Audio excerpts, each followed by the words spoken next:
Habang lumilipas ang mga araw, isang bagong COVID variant ang lumitaw. Mas nakakahawa ito kaysa sa nauna. Lalo pang napuno ang COVID ward. Kaya napilitan ang pamunuan ng ospital na magbukas ng panibagong ward upang matugunan ang sunod-sunod na pagdami ng pasyente. Halos wala ng pahinga sina Marie, Vivian at ang iba pa nilang kasamahan. Lalong humaba ang kanilang shift at ramdam nila ang pagkapagod hanggang buto. Isang gabi, habang sinusuri ni Marie ang isang bagong pasyente, may kumalabit sa kanya. Paglingon niya, bumungad ang pagod ngunit matatag na titig ni Vivian. "Hey, kaya mo pa?" tanong ni Vivian. Tumango si Marie, kahit na hindi siya sigurado kung totoo ang sagot niya. "Oo naman, ikaw?" Bumuntong hininga si Vivian. "Pagod, pero tuloy lang 'di ba?" Bahagyang ngumiti si Marie. "Oo, tuloy lang." Isang umaga, habang sumisilip ang araw sa pagitan ng mga kortina sa apartment ni Vivian, nakaupo siya sa kanyang sofa na may hawak na mainit na tasa ng kape. Tahimik ang paligid at ang banayad na ingay ng lungsod sa labas ng kanyang bintana ay nagbibigay ng kaunting ginhawa. Ngunit sa kabila ng lahat, isang matinding pakiramdam ng pag-iisa ang gumapang sa kanya habang nakatitig siya sa bakanteng espasyo sa tabi niya. Sanay siyang mag-isa. Hindi siya kailanman nagreklamo tungkol dito. Ngunit sa araw na ito, tila mas mabigat ang pakiramdam. Marahil dahil sa pandemya, o baka dahil sa bilis ng pagbabago sa kanyang buhay, ang kanyang failed marriage, ang kanyang paglipat, at ang kanyang bagong trabaho. Wala siyang matalik na kaibigan sa lungsod na ito, at sa sitwasyong lahat ay abala sa trabaho, tila imposible ang makahanap ng bagong kaibigan. Napunta ang isip niya kay Marie, ang tahimik ngunit masigasig niyang kasama sa trabaho. Ang babaeng halos hindi siya pinapansin noong una. Ang babaeng tila may kwento sa kanyang mga mata na hindi pa niya lubos maunawaan. Bago pa siya magdalawang isip, dinampot niya ang kanyang cellphone at binuksan ang Facebook Messenger. Sandali siyang nag-alinlangan bago mag-type. "Hey Marie, gusto mo bang pumunta sa apartment ko mamaya? Walang magawa eh. Gusto ko lang ng may kasama. Ano sa tingin mo?" Pinagmasdan niya ang mensahe bago ito ipinadala. Ngunit nang maipadala na ito, wala nang bawian. Binalik niya ang cellphone sa mesa at uminom muli ng kape. Ilang minuto ang lumipas. Nag-vibrate ang kanyang cellphone. Si Marie ay sumagot. "Okay, sige. Mga anong oras?" Napangiti si Vivian. "Mga 5 p.m.? Magluluto ako ng hapunan. Ayos, kita tayo mamaya." Nakatitig si Marie sa screen ng kanyang cellphone matapos sumagot. Ramdam ang malakas na tibok ng kanyang puso. "Bakit ang bilis kong pumayag?" tanong niya sa sarili. Alam niya ang sagot. Dahil kay Vivian. Dahil mula nang makilala niya ito, pilit niyang nilalabanan ang isang damdaming hindi niya kayang pangalanan. Hindi lang ito paghanga. Hindi lang ito kuryosidad. Ito ay isang bagay na delikado. Isang bagay na maaaring humantong sa sakit ng puso. Pero hindi niya magawang tumanggi. Dumating si Marie sa apartment ni Vivian, ilang minuto bago mag 5 p.m. Naghintay siya sa may pintuan. Huminga ng malalim bago pumasok. Namamasa ang kanyang mga palad na parang isang kinakabahang estudyante. Binuksan ni Vivian ang pinto at ngumiti. Suot nito ang isang maluwag na puting damit at denim na shorts. Nakapusod ang buhok sa isang magulong ban.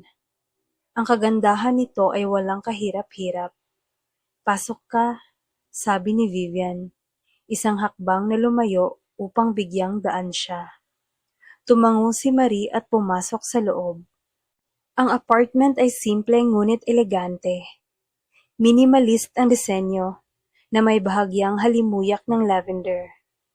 May isang gitara na nakasandal sa sulok at isang laptop na nakabukas sa mesa. Ang ganda ng apartment mo, komento ni Marie habang lumilibot ang paningin. Salamat, hindi naman kalakihan, pero ito na ang tahanan ko sa ngayon. Sagot ni Vivian. Maupo ka muna, tatapusin ko lang ang hapunan. Umupo si Marie sa sofa. Pilit na pinapakalma ang sarili. Pinanood niya si Vivian habang ito ay abala sa maliit na kusina. Nagluluto ng simpleng pasta at garlic bread. Madalas ka bang magluto? Tanong ni Marie. Sinusubukang gawing magaan ang usapan. Tumawa si Vivian. Hindi na gaano. Masyado akong naging abala nitong mga nakaraang buwan, pero gusto ko talaga. Ang hapunan ay lumipas ng maaliwalas. Nag-usap sila tungkol sa trabaho, sa mga pasyente, at sa buhay nila bago ang pandemya. Natuklasan ni Marie na mahilig palang tumugtog si Vivian ng gitara mula pa noong teenager ito, na minsan itong pinangarap maging isang mang-aawit bago siya dinala ng buhay sa ibang direksyon. Sa gitna ng kanilang kwentuhan, napatanong si Marie. Vivian, pwede ba kitang tanungin ng isang bagay? Napatingin si Vivian sa kanya, bahagyang nakataas ang kilay. Siyempre naman. Nag-alinlangan si Marie bago ito biglang naibulalas. Bakit nasa California ang asawa mo, habang ikaw ay nandito sa Davao? Nagbago ang ekspresyon ni Vivian. Tila naglaho ang kaninang init sa kanyang mukha. Kinabahan si Marie. Nakita ko sa Facebook mo. Inistok ko minsan, amin niya. Nahihiyang ngumiti. Napabuntong hininga si Vivian at sumandal sa upuan. Matagal ko nang hindi ina-update yung profile na yon. Napakurap si Marie. Ibig sabihin, divorced na ako. Diretsong sagot ni Vivian. Hindi ko palang nababago yung status. Hindi alam ni Marie kung ano ang mararamdaman niya. Nalungkot siya para kay Vivian, pero sa isang banda, gumaan ang loob niya. Hindi mapigilan ni Marie ang magtanong. Bakit kayo naghiwalay? Kung okay lang itanong. Muling bumuntong hininga si Vivian. Niloko ako ni Ryan, sa best friend ko mismo. Nabuntis niya ito. Napasinghap si Marie. Vivian, napakasakit naman pala nang nangyari sa'yo. Bahagyang ngumiti si Vivian, pero halata pa rin ang kirot sa kanyang mga mata. Oo, masakit. Kaya ako bumalik dito para makalimot. Pero okay na ako ngayon. Tahimik si Marie. Iniisip kung gaano katibay ang babaeng nasa harapan niya. Binago ni Vivian ang usapan. Ikaw, kwento mo naman ang love life mo. Napatawa si Marie. Wala namang kwento. Kahit isa? Pangungulit ni Vivian. Nag-alinlangan si Marie bago inamin. Umibig ako sa isang babae, sa matalik kong kaibigan, kay Kyla, at nireject niya ako. Isang tahimik na sandali.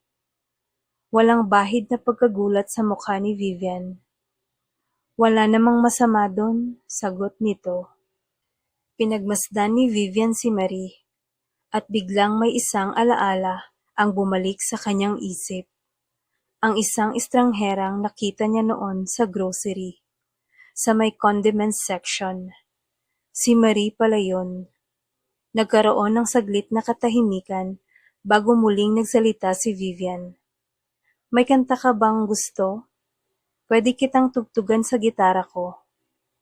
Saglit na nag-isip si Marie bago ngumiti. Alam mo ba yung kantang I Can't Make You Love Me? Nagningning ang mga mata ni Vivian. By Bonnie Raitt? Siyempre, mahilig ako sa classics. Kinuha ni Vivian ang kanyang gitara at marahang pinatugtog ang mga unang chords. Nang magsimula siyang umawit, napuno ng emosyon ang kanyang tinig. Malambing, banayad, at puno ng damdamin. Napako ang tingin ni Marie kay Vivian. Hindi niya inasahan na ganito kaganda ang boses nito. Parang hinahatak siya papalapit. Parang binabalot siya ng init na hindi niya kayang ipaliwanag.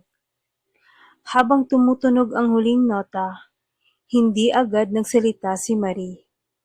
Ayaw niyang basagin ang mahika ng sandaling iyon. Nakatitig ka lang sakin buong kanta, biro ni Vivian.